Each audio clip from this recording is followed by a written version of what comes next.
L'émission qui suit est une présentation spéciale d'intérêt public de la Fédération des francophones de Terre-Neuve et du Labrador.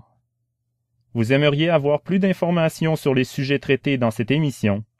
Vous aimeriez consulter les textes de cette émission ou avoir les coordonnées de nos invités.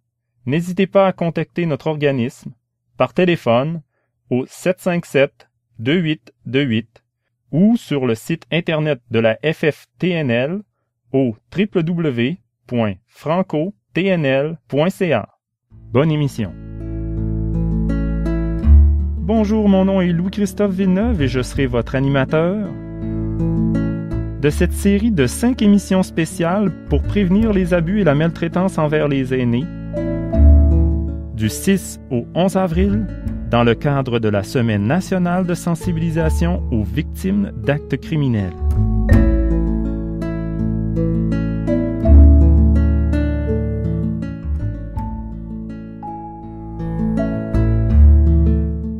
Le sujet de notre émission aujourd'hui, l'implication bénévole et communautaire face à la lutte contre les abus aux aînés.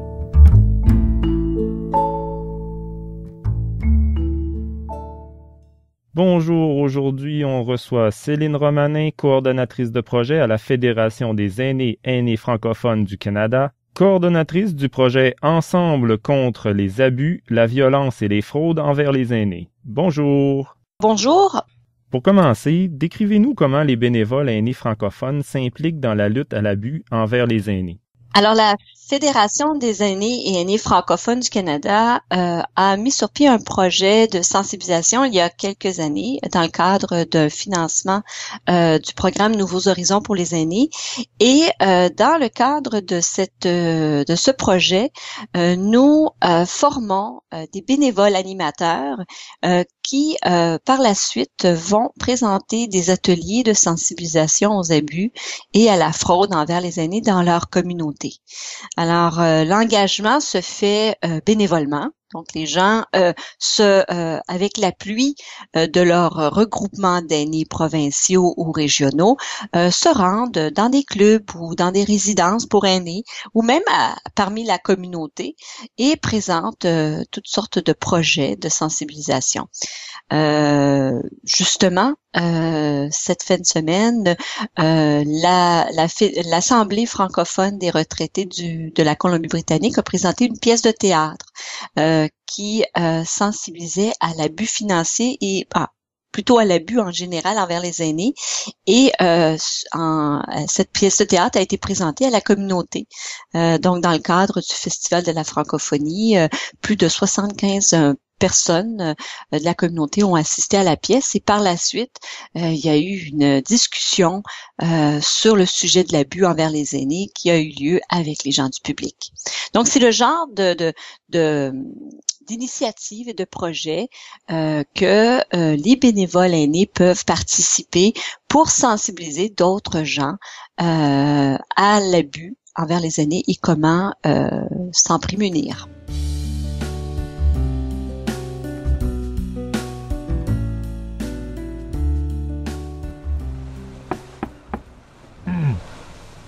Entrez.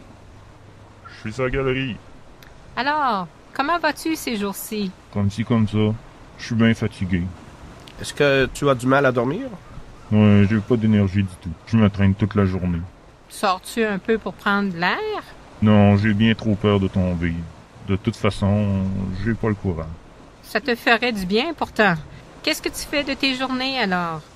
Bien, je regarde un peu la télé, mais c'est déprimant. Les nouvelles sont tellement mauvaises partout dans le monde. C'est vrai que de regarder le bulletin de nouvelles, c'est pas gai ces jours-ci. As-tu vu ton médecin? Ouais, j'ai devrait fini. Il m'a donné des médicaments pour ça, mais ça n'a pas l'air de m'aider beaucoup. Alors, qui est-ce qui s'occupe de toi? Ma voisine Marie vient de temps à autre. Mais je n'aime pas trop la déranger. Et ton ménage, tes courses, tout ça, qui s'en occupe? Je me débrouille, depuis que Marie m'aide. Un peu. Tu ne penses pas que tu aurais besoin d'un coup de main? Tu pourrais demander. Il y a des programmes pour ça. Non. Je veux rien demander. Marie m'aide comme un peu. C'est bien comme ça. Es-tu certain que tout va bien? Tu me dirais si quelque chose n'allait pas. Oui, merci d'être passé. Allez, chérie, c'est pas tout, mais on doit y aller. On nous attend. Mais oui. Tout va bien. Allez, ne fais pas attendre ton mari.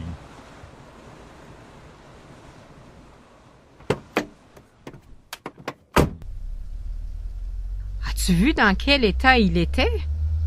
J'ai bien vu qu'il était pas très bien habillé.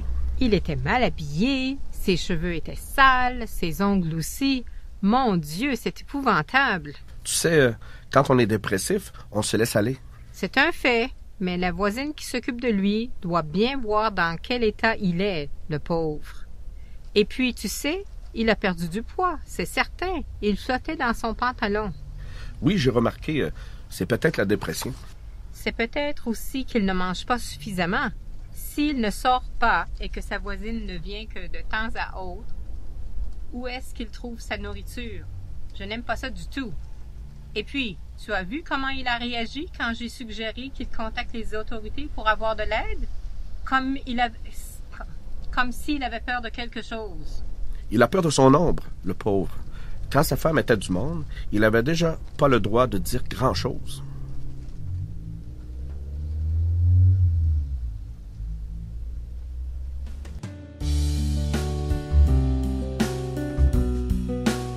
En quoi l'implication bénévole et communautaire sont des moyens efficaces de lutte contre les abus et la maltraitance envers les aînés? L'implication bénévole des personnes aînées ou pas, ou jeunes retraités, c'est un moyen efficace de lutte contre les abus envers et la maltraitance envers les aînés parce que les gens s'impliquent dans une cause de façon très personnelle. On est tous et toutes très sensibles à des situations qui peuvent mettre des gens dans des moyens de mal-être et de contribuer de façon efficace et de façon concrète à des projets où on a un résultat ou un impact auprès des gens dans leur mieux-être, bien c'est quant à nous une façon très efficace de prévenir des situations d'abus. Souvent, les gens qui sont victimes de mauvais traitements sont isolés de leur communauté, isolés des gens qui peuvent leur venir en aide. Donc, de sensibiliser les gens d'une communauté à la présence potentielle d'abus et de mauvais traitements, c'est aussi de préparer la communauté à mieux agir de façon préventive, mais également de façon concrète à des cas d'abus. Dans le cadre des ateliers que nous offrons par l'entremise de nos regroupements membres à travers le pays et des bénévoles qui sont formés, l'objectif de ces activités et ateliers, c'est de sensibiliser les gens à la présence des mauvais traitements et des abus et à savoir comment agir quand on est témoin ou quand on est victime de situations abusives. Alors, de travailler de façon bénévole dans cette cause-là, ça nous permet d'une part de mieux saisir ce qu'est l'abus et deuxièmement de pouvoir justement arrêter cette forme de mauvais traitements que l'on peut constater auprès des gens qui en souffrent dans notre entourage.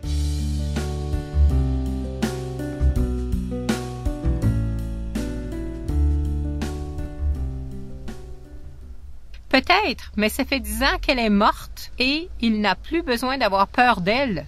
Non, il y a d'autres choses. Je pense qu'il est maltraité. Tu crois? Vraiment? Oui, tout à fait. Se faire maltraiter, c'est pas seulement de se faire taper ou insulter, c'est aussi manquer de soins, de ne pas se faire respecter, de ne pas manger à sa faim. Et malheureusement, souvent, des personnes comme lui, dépressives et habituées à se faire tasser dans les coins, se contentent de ce qu'on leur donne.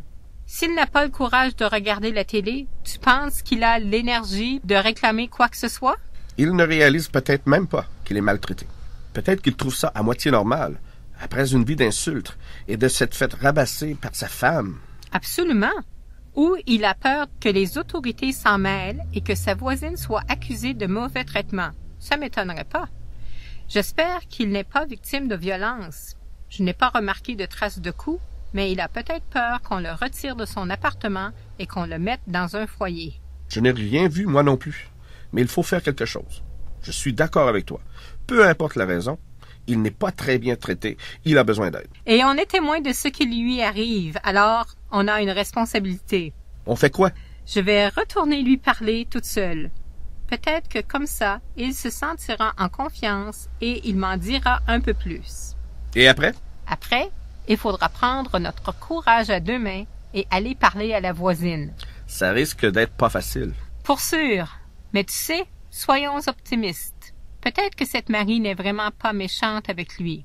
Peut-être qu'elle est juste épuisée par son travail, par sa famille, et que même si elle a offert ses services, elle trouve difficile de s'occuper d'une personne âgée dont les enfants, manifestement, ne font rien pour l'aider. Ça peut faire beaucoup pour une seule personne. On peut être aussi pessimiste et se dire que la voisine profite de lui. J'espère bien que non, mais on verra bien. Si elle nie tout, si elle est trop difficile, on s'en ira et on préviendra les autorités, c'est tout. J'espère qu'on n'en arrivera pas là, misère.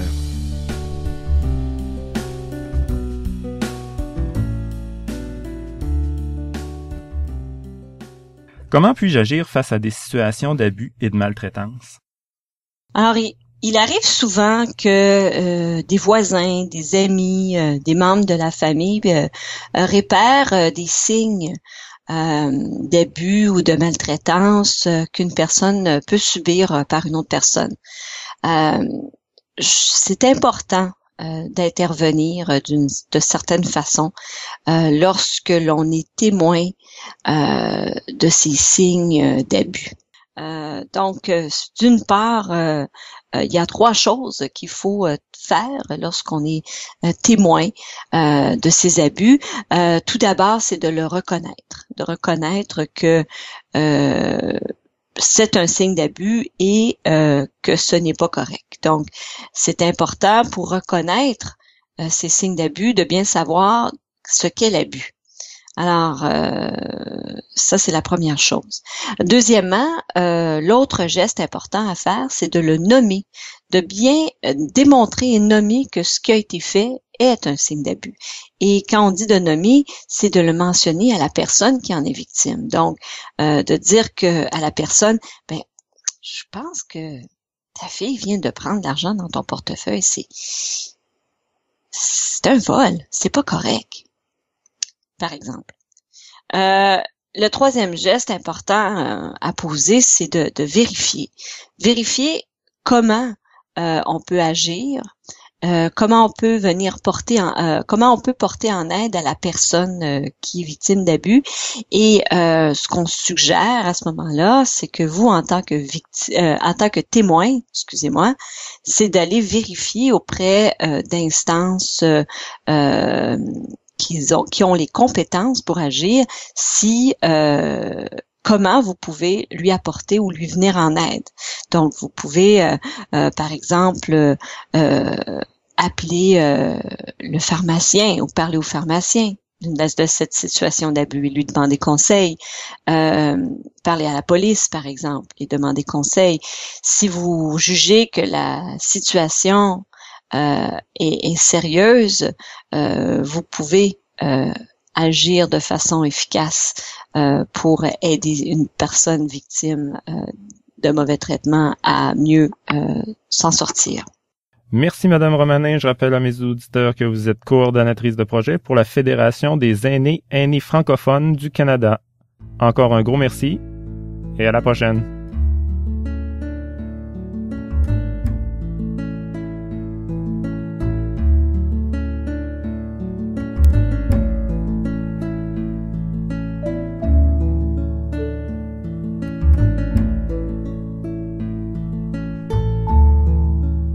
Je vous rappelle que cette série d'émissions spéciales pour prévenir les abus et la maltraitance envers les aînés est une initiative de la Fédération des francophones de Terre-Neuve et du Labrador en collaboration avec la Fédération des aînés francophones du Canada.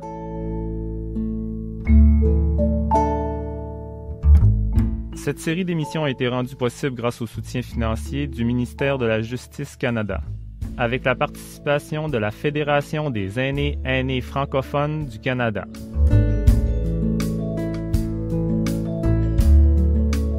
À la production-réalisation, Rafale FM. L'auteur des sketchs, Françoise Angard. Les acteurs, Suzelle Lavallée, Claude Schreiber, Gilles Thibault et Louis-Christophe Villeneuve.